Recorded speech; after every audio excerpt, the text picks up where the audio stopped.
नमस्कार, मैं हूं Pankaj Kumar. TV 9 digital platform पर आपका स्वागत है।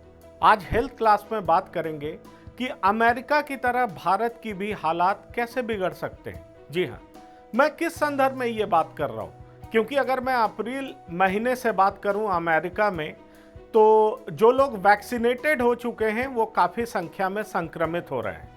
उनका हॉस्पिटलाइजेशन बढ़ रहा है और मरने वालों की तादाद भी काफ़ी बढ़ चुकी है।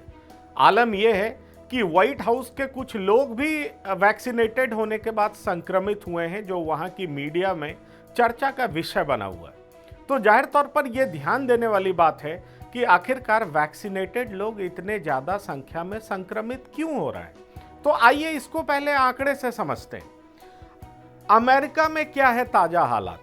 अगर मैं ये कहूँ तो कोरोना संक्रमितों में 83% को अस्पताल में भर्ती करने की ज़रूरत पड़ रही है। जी हाँ, 83% लोगों को अस्पताल में एडमिट करने की ज़रूरत पड़ रही है और उनमें से 4% ऐसे लोग हैं जिनको डबल डोज वैक्सीनेशन मिल चुका है, मतलब दोनों डोज वैक्सीन मिल चुका है, तब उन्हें अस्पताल जाने की ज़रूरत पड़ रही है। ये आप समझिए। और सीडीसी ने क्या कहा है कि वैक्सीनेशन के बावजूद 5500 की तादाद में लोग हॉस्पिटलाइज्ड हुए हैं या मरे हैं। और ये आंकड़ा कब का है? ये अप्रैल से लेकर के जुलाई तक का है। जी हाँ, तो आप समझ सकते हैं कि वैक्सीनेशन के बाद भी लोग संक्रमित हो सकते हैं। जी हाँ, और इसके मुख्य आधार क्या है, ये ऐसा क्यों हो रहा है? तो कहा यह जा रहा है कि डेल्टा वेरिएंट का प्रभाव बहुत ज़्यादा बढ़ता जा रहा है। एक तो बड़ी वजह यह है। दूसरा यह है कि वहाँ वैक्सीनेशन की रफ्तार कम है। और तीसरी वजह यह है कि बहुत सारी पाबंदियां वहां हटा ली गई हैं। देखिए, ये बेहद इंपॉर्टेंट पॉइंट है कि बहुत सारी पाबंदियां जब हटा ली गई हैं, इसलिए कि जिन लोगों को डबल डोज वैक्सीन मिल गया तो माना ये जाने लगा कि अब वो पूरी तरह से फुल प्रूफ होने लगे हैं। तो वो काफ़ी संख्या में लोग एक दूसरे के पास बैठने लगे और मास्क की ज़रूरत उन्होंने समझी नहीं, इसलिए इस पर भी सवाल उठने लगे। अब आइए, भारत में हालात ज़्यादा खराब क्यों हो सकते हैं? क्योंकि मैं आपको ये बता दूं कि डेल्टा वेरिएंट के 40,000 नए मामले तकरीबन भारत में भी नोटिस हो रहे हैं, रजिस्टर हो रहे हैं। जी हाँ, और अगर मैं आईसीएमआर के रिपोर्ट की बात करूं तो जितने मामले यहां पर रजिस्टर हो रहे हैं उसमें 87% डेल्टा वेरिएंट है। ये बात और है कि आज का आंकड़ा 30,000 के आसपास है, लेकिन चलिए अगर 30,000 भी मान लेते हैं तो 87% जो है वो डेल्टा वेरिएंट है। और अमेरिका में माना जा रहा है कि जो लोग वैक्सीनेटेड हैं वो संक्रमित क्यों हो रहे हैं? क्योंकि डेल्टा वेरिएंट का प्रभाव वहाँ ज़्यादा बढ़ गया है। और भारत में भी अगर जितने लोग संक्रमित हो रहे हैं तो 87% लोग डेल्टा वेरिएंट से संक्रमित हो रहे हैं। जी हाँ, और अभी हाल के रिपोर्ट की बात करूँ, जब वहाँ के एक ऑफिसर ने यह बताया, स्वास्थ्य मंत्रालय से जुड़े अफसर ने उत्तर प्रदेश की बात की, तो वहाँ तो ये कहा कि 90% लोग डेल्टा वेरिएंट से संक्रमित हो रहे हैं। तो आप समझ सकते हैं कि डेल्टा वेरिएंट का कहर भारत में भी किस तरह से जारी है। जहाँ जहाँ संक्रमण का दौर है वहाँ 87 से 90% प्रभाव डेल्टा वेरिएंट का है। अब अमेरिका में 23 जुलाई तक 49% आबादी को वैक्सीन दिया जा चुका है। अब आप समझ लीजिए, 49% आबादी को डबल डोज। लेकिन भारत में ये आंकड़ा कितना है? 6.4% को ही डबल डोज मिला है। तो आप समझ लीजिए 49% को डबल डोज मिला है, और तब भी कहा जा रहा है कि वैक्सीनेशन की रफ्तार कम है। और तो यहाँ पर इसकी रफ्तार कितनी कम है? वहाँ पर भी कहा जा रहा है कि लोग संक्रमित क्यों हो रहे हैं? डेल्टा वेरिएंट की वजह से। यहाँ भी आईसीएमआर कह रहा है 87% डेल्टा वेरिएंट से संक्रमित हैं। इसलिए ये माना जा रहा है कि भारत की जो हालत है वो अमेरिका से ज़्यादा खराब है, और अगर हम अलर्ट नहीं हुए तो हमें ज़्यादा मुश्किलों का सामना करना पड़ सकता है। इसीलिए अमेरिका से कंपेयर किया गया है कि हमारी हालत कैसी है। अब आते हैं तीसरे आंकड़े पर, जो बहुत बेहद इंपॉर्टेंट है। आंकड़ों के मुताबिक मास्क पहनने वालों की तादाद 74% कम हो चुकी है। अब आप समझ सकते हैं, ये बात और है कि अमेरिका में सीडीसी ने बहुत सारी चीज़ों से पाबंदियां हटा दी गई हैं। हमारे देश में भी में भी बहुत सारे राज्यों ने ढिलाई बरतने को कहा है, बहुत सारी चीज़ों में रिलैक्सेशन दिया गया है, लेकिन मास्क पहनना जरूरी है, सोशल डिस्टेंसिंग का पालन करने की बात यहाँ कही जा रही है। लेकिन अभी हालत क्या है कि जैसे ही आंकड़े कई स्टेट में कम हुए हैं, 74% लोग मास्क पहनना छोड़ दिए और ये आंकड़ा स्वास्थ्य मंत्रालय के हवाले से दिया गया। तो आप समझ सकते हैं, भले ही अमेरिका में पाबंदी हटाई गई हो, लेकिन यहाँ पर पाबंदी नहीं हटाने के बावजूद 74% लोग ऐसे हैं जो मास्क नहीं पहनते। और अगर मैं आज की बात करूं तो आज के प्रेस कॉन्फ्रेंस में स्वास्थ्य मंत्रालय के एक जॉइंट सेक्रेटरी ने यह कहा कि no one is safe till everyone is safe. तो आप समझ सकते हैं कि अगर आपने वैक्सीनेशन ले लिया है, मतलब दोनों डोज वैक्सीन का आपने ले लिया है, फिर भी आप सुरक्षित तब तक नहीं हैं जबकि हर एक नागरिक इस देश का सुरक्षित नहीं हो जाता है। ये बहुत बड़ी बात है। इसलिए कहा यह जाता है कि वैक्सीन लेने के बाद भी अपने आप को पूरी तरह से सुरक्षित नहीं समझें और जो भी कोरोना के प्रोटोकॉल्स हैं उसको पूरी तरह से अपने ऊपर लागू करें, और जो लोग लागू नहीं कर पा रहे हैं उन्हें समझाएं, उनके आसपास नहीं जाएं। इसलिए कोरोना प्रोटोकॉल्स के नियम का पालन करना बेहद जरूरी है। अब आइए कि वैक्सीन लगाने के बावजूद बचाव क्यों जरूरी है। इसके एग्जाम्पल्स बड़े अच्छे दिए गए हैं, ये समझाया गया, कहा यह गया है कि कार में अगर आप सीट बेल्ट भी लगाते हैं तो इसका मतलब ये नहीं होता कि एक्सीडेंट नहीं होगा।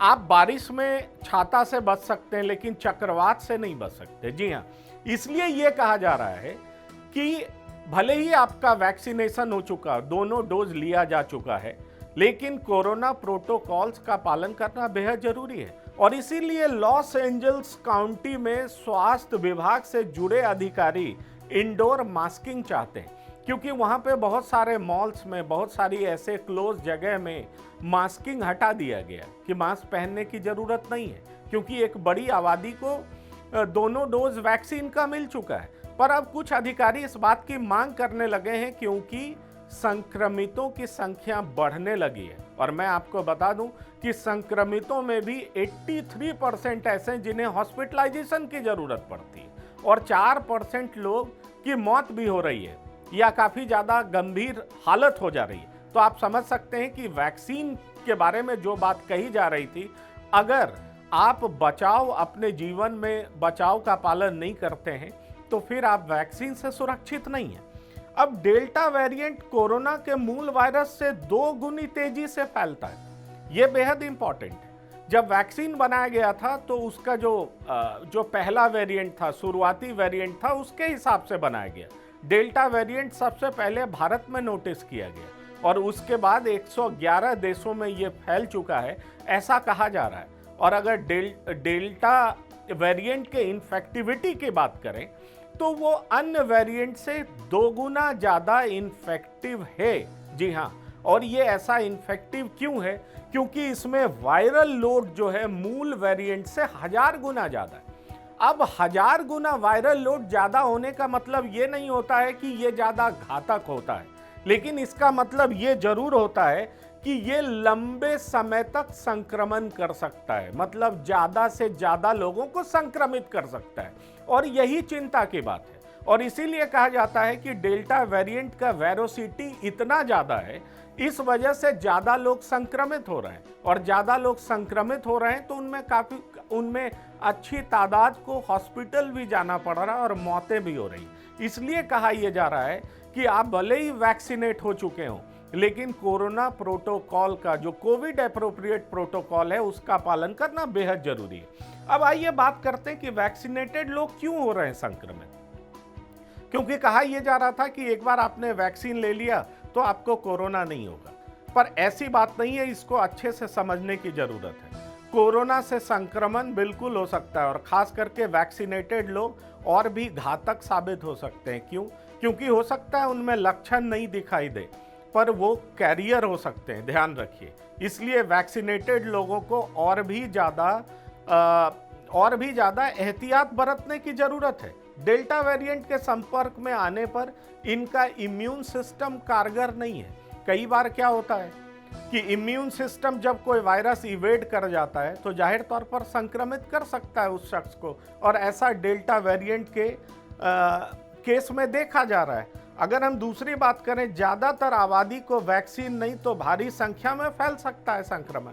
जी हाँ, अभी हमारे देश में सिर्फ मैंने आंकड़े से बताया कि 6.4% लोग हैं जिन्हें दोनों डोज वैक्सीन का मिला है। तो आप समझ सकते हैं कि इतने कम संख्या में वैक्सीनेशन के बाद बड़ी आबादी ऐसी है जिन्हें वैक्सीन नहीं मिला है, तो उनमें इस वेरिएंट का फैलाव हो सकता है, प्रसार हो सकता है। वो वल्नरेबल ग्रुप हैं, इसलिए कोविड एप्रोप्रिएट प्रोटोकॉल का पालन करना उन लोगों के लिए भी जरूरी है जिन्होंने वैक्सीन ले लिया है। और अभी तक ये देखा गया है कि भारत में 44 करोड़ लोगों ने वैक्सीन लिया है, पर डबल डोज लेने वालों की संख्या कम है।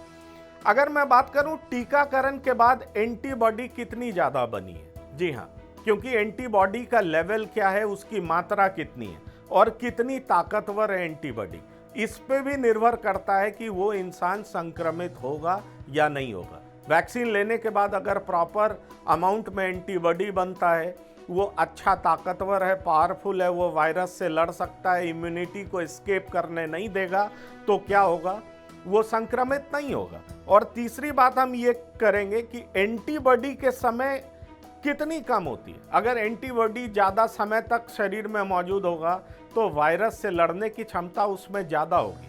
और इसीलिए कई सारे एक्सपर्ट्स ये कहने लगे हैं कि जो वैक्सीन है उसके बूस्टर डोज की भी ज़रूरत पड़ेगी, पर कितने अंतराल के बाद पड़ेगी, किस वैक्सीन में अलग पैमाना अपनाया जाएगा, ये सब अभी बेहद गंभीर प्रश्न हैं जिसके जवाब आने बाकी हैं।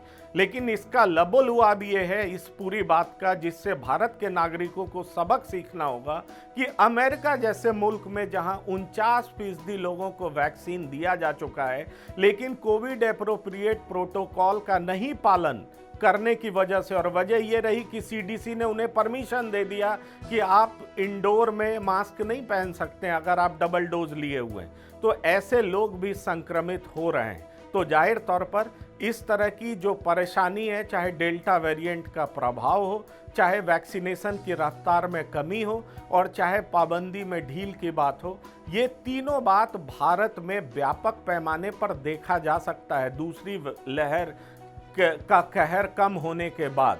इसलिए कभी भी हम विपदा में पड़ सकते हैं, मुसीबत में पड़ सकते हैं, इसलिए हमें बेहद जागरूक और अलर्ट रहने की जरूरत है।